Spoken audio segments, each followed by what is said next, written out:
Morphology of flowering பிளான்ட்ஸ்ல நம்ம இந்த வீடியோவில் பார்க்க போகிறது லீஃப் அப்புறம் லீஃபோடைய மாடிஃபிகேஷன் எப்படி நடக்குது அப்படின்னு. நம்ம மாடிஃபிகேஷன் ஆஃப் ஃப்ளவரிங் பிளான்ட்ஸ்ல நம்ம ஒவ்வொன்றா பார்த்துட்டு வரோம். ஸோ ரூட் பார்த்தோம், அடுத்தது ஸ்டெம் பார்த்தாச்சு, இப்போ நம்ம லீஃப் பார்க்குறோம். ஸோ இந்த மூணுமே என்ன அப்படின்னா வெஜிடேட்டிவ் பார்ட்ஸ் அப்படின்னு சொன்னோம். ஸோ இந்த வெஜிடேட்டிவ் ஆர்கன்ஸில் இன்னொரு பார்ட்டான லீஃபை தான் இப்போ நம்ம பார்க்க போகிறோம். ஸோ லீஃப் எவ்வளோ முக்கியம் அப்படின்னு நம்மளுக்கு தெரியும். ஸோ ஒரு பிளான்ட்டுக்கு ஃபோட்டோசிந்தசிஸ் நடக்கணும் அப்படின்னா இந்த லீஃப் வந்து மேஜரான ரோல் ப்ளே பண்ணுது அப்படின்னு. ஸோ இந்த லீஃப் பார்க்கறதுக்கு எப்படி இருக்கும்? லேட்ரல் சைடில் இருக்கும், அதுக்கப்புறம் ஃப்ளாட்டண்டாக இருக்கும். ஸோ இது ஒரு வெஜிடேட்டிவ் ஆர்கன் அப்படின்னு நம்ம பார்த்தோம், ஃபோட்டோசிந்தசிஸ் பண்ணக்கூடிய ஆர்கனும். ஸோ இது டெவலப்மெண்ட் எங்கே இருக்கும்? இந்த லீஃபோடைய டெவலப்மெண்ட் ஸ்டெம்மோடைய இந்த நோடில் தான் இருக்கும். ஸோ ஒவ்வொரு நோடுலையும் நம்மளுக்கு லீஃப் அரேஞ்ச் ஆயிருக்கிறத பார்க்க முடியும். அதுக்கப்புறம் இந்த ஒவ்வொரு நோட்லையும் நம்மளுக்கு லீஃப் அரேஞ்ச் ஆயிருக்கும் ஆர் லீஃப்லெட் அப்படின்னு சொல்லலாம். ஸோ அதுக்கு நடுவில் நம்மளுக்கு சின்னதாக ஒரு முளைச்சிருக்க ஒரு முளை போல இருக்கிறத நம்ம ஆக்சிலரி பட் அப்படின்னு சொல்கிறோம். இந்த ஆக்சிலரி பட் தான் லேட்டர் என்ன ஆகும்? லேட்ரல் பிரான்ச்சஸாக வளரும். இப்போ ட்ரீ ஆகுது அப்படின் போது இங்கேருந்து நம்மளுக்கு பிரான்ச்சஸ் வந்து வளர்றதை பார்க்க முடியும். இந்த ஸ்டெம்ல இருந்து நம்மளுக்கு மேலே இருக்க பார்ட் டிப் பார்ட்டை என்ன சொல்கிறோம் அப்படின்னா ஷூட் அபிக்கல் மெரிஸ்டம் அப்படின்றோம். ஸோ இந்த லீஃப் அரேஞ்ச் ஆகிறது எங்கே அப்படின்னா ஷூட் அபிக்கல் மெரிஸ்டம்லேருந்து தான் இந்த லீஃப் அரேஞ்ச் ஆகுது. ஸோ இது எந்த ஆர்டரில் அப்படின் போது ஆக்ரோபீட்டல் ஆர்டர். ஸோ சாயிலிருந்து டுவர்ட்ஸ் அப்வர்டு போகிறனால தான் நம்ம ஆக்ரோபீட்டல் ஆர்டர் அப்படின்னு நம்ம சொல்கிறோம். நிலத்தை நோக்கி வளராம நிலத்துக்கு மேல் சைட் வளர்றதுனால இதை ஆக்ரோபீட்டல் ஆர்டர் அப்படின்னு நம்ம சொல்கிறோம். ஓகே, இந்த லீஃபோடைய இந்த ஃப்ளாட்டனான பார்ட்டை என்ன சொல்கிறோம்? லமைனா அப்படின்னு சொல்கிறோம், ஆர் லீஃப் பிளேட் அப்படின்னு நம்ம சொல்லலாம்.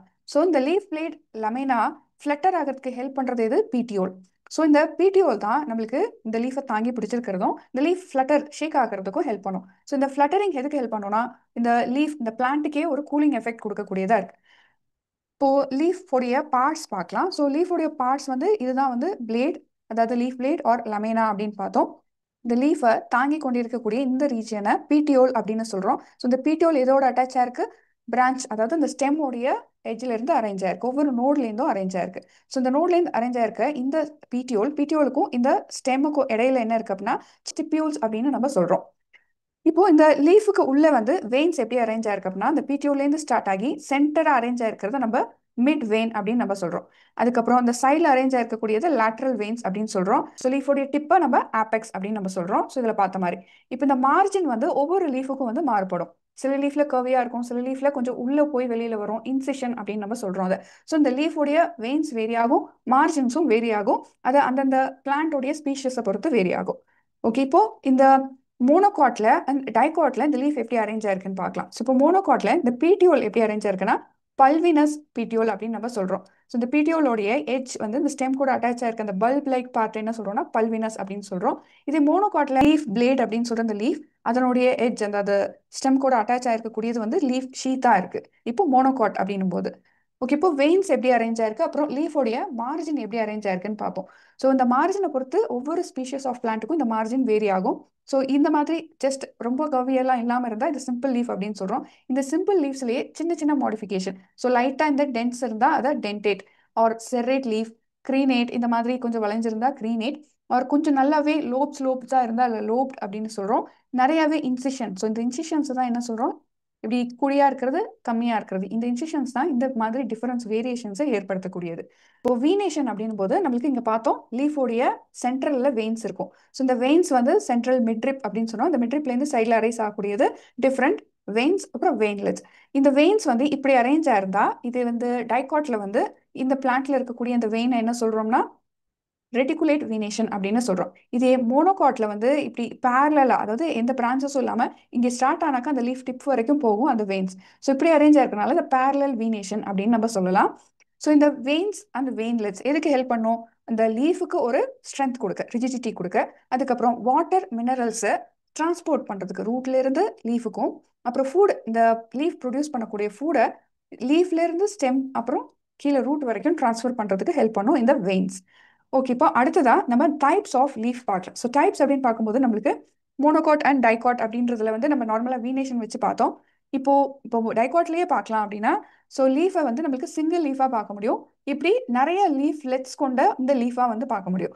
ஸோ லீஃப் தான், பட் இந்த இன்சிஷன் ரொம்ப அதிகமாக இருக்கனால இந்த ஒவ்வொரு லீஃபுமே, அதாவது லீஃப் லெட்டுமே தனித்தனி லீஃபாக வந்து பார்க்க முடியுது. ஆனால் இந்த ஃபுல்லாகவே வந்து நம்ம லீஃப் அப்படின்னு தான் சொல்கிறோம். இந்த ஒவ்வொரு லீஃப் பார்க்கக்கூடியது லீஃப்லெட் அப்படின்னு சொல்கிறோம். ஸோ இப்படி ரெண்டு டைப் வந்து பார்க்கலாம். ஸோ இதில் சிம்பிள் லீஃப் அப்படின்றது நம்மளுக்கு அந்த இன்சிஷன் ரொம்ப இல்லாமல் கொஞ்சம் கம்மியாக மட்டும் இன்சிஷன் இருந்து இந்த இன்சிஷன் வந்து அதாவது இந்த குழியாக இருக்கக்கூடியது வந்து இந்த மிட் ரிப்பை டச் பண்ணாமல் இருக்கிறது. இதெல்லாம் சிம்பிள் லீஃப்ல வரும்.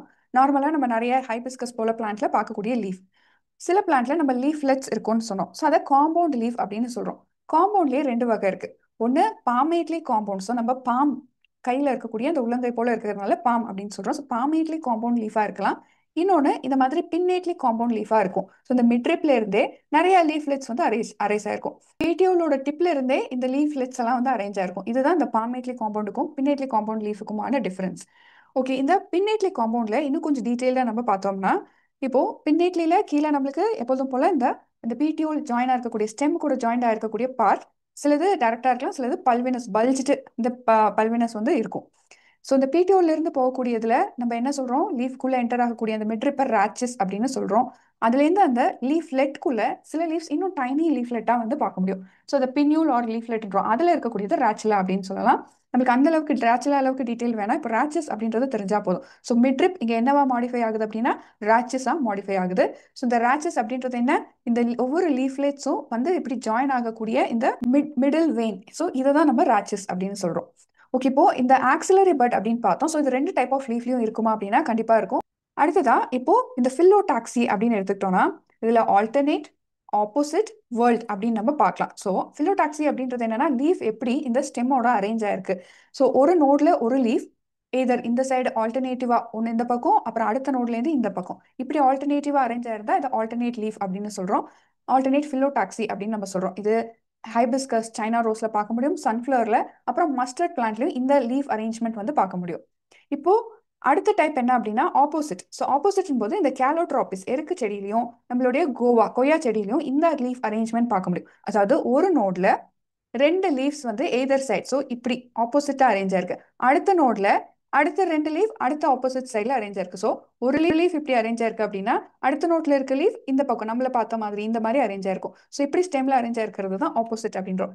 இது இந்த ரெண்டு பிளான்ட்லயும் பார்க்க முடியும். வேர்ல்ட் அப்படின்றது ஆல்ஸ்டோனியா ஸ்பீஷஸ்ல பார்க்க முடியும். ஸோ வேர்ல்ட் அப்படின்றது இங்க நம்மளுக்கு ரொம்ப பஞ்சுடா ஒரே இடத்துலயே கிரன்ச்சாகி வளர்ந்துருக்கக்கூடிய இந்த லீஃப். இப்போ லீஃபோடைய மாடிஃபிகேஷன்ஸ் வந்து எப்படியெல்லாம் இருக்கு அப்படின்னு பார்ப்போம். இப்போ முன்னாடியே பார்த்தோம் சில ஸ்டெம் மாடிஃபிகேஷன்ல நம்மளுக்கு இந்த மாடிஃபை ஆயிருக்கும் அப்படின்னு. அதே போல தான் லீஃப் டென்ட்ரலும் வந்து நம்மளுக்கு லீஃபோடைய மாடிஃபிகேஷன் தான். ஸோ இந்த ஆக்சிலரி பட்லேருந்து வளரக்கூடிய இந்த லீஃப் டென்ட்ரல் இந்த பீஸ் போல இருக்கக்கூடிய பிளான்ட்டுக்கு இந்த கிளைம்பிங் பண்றதுக்கு, பிளான்ட்டை கிளைம் பண்ணி வளர்றதுக்கு ஹெல்ப் பண்ணும். ஸோ சப்போர்ட் கொடுக்கறதுக்கு ஹெல்ப் பண்ணும் அப்படின்னு நம்ம தெரிஞ்சுக்கலாம்.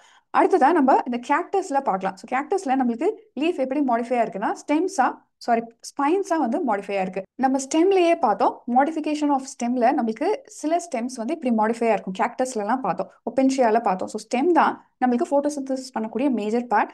லீவ் தான் நம்மளுக்கு ஸ்பைனா இங்க மாடிஃபை ஆயிருக்கு. ஸோ இது வந்து நம்மளுக்கு ஸ்டெம் அப்படின்னு சொல்லலாம். அடுத்ததா நம்ம ஆனியன் அப்படின்றத பார்த்தோம்னா இப்போ ஆனியன் அப்படின் போது பல்ப் அப்படின்னு நம்ம படிச்சிருப்போம். ஸோ இந்த பல்ப் என்னன்னா மாடிஃபைடு லீஃப் ஷீத் தான். ஸோ ஃப்ளஷி லீஃப் ஷீத் தான் என்ன இருக்கு இங்க மாடிஃபை ஆகி இந்த பல்ப் ஆனியனா நம்மளுக்கு வந்திருக்கிறது. இப்போ நம்ம வேற இன்னொரு எக்ஸாம்பிள் என்ன எடுத்துக்கலாம்னா இந்த ஆஸ்திரேலியன் அகேஷியால இப்போ இதுல வந்து ரொம்ப டைனி லீஃப்லெட்ஸ் இருக்கிறதுனால இது என்ன ஆகும்னா போட்டோசிந்தசிஸ் பண்ண முடியாது. ஸோ பிடிஓல் எப்படி மாடிஃபை ஆயிருக்கும் அப்படின்னா ஃபில்லோக்ளேட் அப்படின்னு ஒரு லீஃப் லைக் ஸ்ட்ரக்சர் போல இந்த பிடிஓலே வந்து மாடிஃபை ஆகி லீஃப் போல இருக்கும். இதுதான் போட்டோசிந்தசிஸ் பண்ணக்கூடிய பார்ட் இந்த ஆஸ்திரேலியன் அகேஷியால.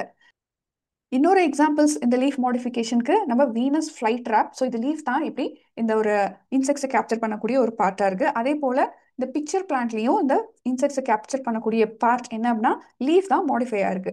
ஸோ இது ரெண்டும் இந்த மாடிஃபிகேஷன் ஆஃப் லீஃப்க்கு எக்ஸாம்பிள். லீஃப் அண்ட் மாடிஃபிகேஷன் உங்களுக்கு கண்டிப்பாக புரிஞ்சிருக்கும்னு நினைக்கிறேன். தேங்க்யூ.